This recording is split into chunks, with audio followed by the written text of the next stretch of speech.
আজকের ভিডিওতে আমরা আলোচনা করব বিশ্বের অন্যতম সফল উদ্যোক্তা, উদ্ভাবক এবং প্রযুক্তিবিদ এলন মাস্ক সম্পর্কে, যার মোট সম্পত্তির পরিমাণ 151 বিলিয়ন মার্কিন ডলার।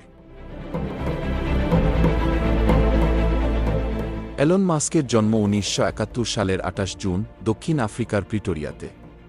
ছোটবেলা থেকেই প্রযুক্তি আর বিজ্ঞানের প্রতি তার গভীর আগ্রহ ছিল।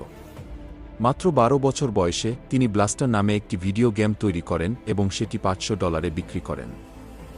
পরে এলন কানাডায় চলে যান এবং সেখানে কুইন্স বিশ্ববিদ্যালয়ে ভর্তি হন। কিছুদিন পরে তিনি যুক্তরাষ্ট্রের পেনসিলভানিয়া বিশ্ববিদ্যালয়ে স্থানান্তরিত হন, যেখানে তিনি অর্থনীতি ও পদার্থবিজ্ঞানে ডিগ্রি অর্জন করেন। এলনের উদ্যোগের শুরু হয়েছিল জেপ 2 থেকে, যা একটি online city guide software company. 1999 সালে খাম্প্যাক এই কোম্পানিটি $307 মিলিয়ন কিনে নেয়।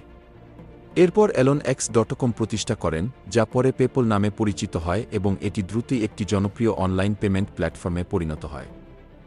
2002 সালে পেপল ইবে কোম্পানির কাছে $0.5 বিলিয়ন বিক্রি করা হয়। এই বিক্রির পরে এলন নিজের স্বপ্নের প্রকল্পগুলিতে মনোযোগ দিতে শুরু করেন। এলনের অন্যতম বড় স্বপ্ন ছিল মহাকাশ অনুসন্ধান। সেই স্বপ্নকে বাস্তবে রূপ দিতে 2002 সালে তিনি প্রতিষ্ঠা করেন স্পেস এক্স।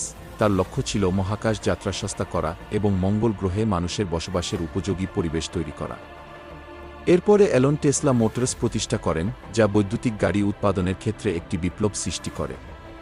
টেসলা এখন পৃথিবীর অন্যতম মূল্যবান কোম্পানিগুলির একটি, এবং তাদের উদ্ভাবনী গাড়ি সমগ্র বিশ্বের গাড়ি শিল্পকে পরিবর্তন করেছে। স্পেস এক্স এবং টেসলা ছাড়াও এলন মাস্কের অন্যান্য অনেক উদ্যোগ রয়েছে।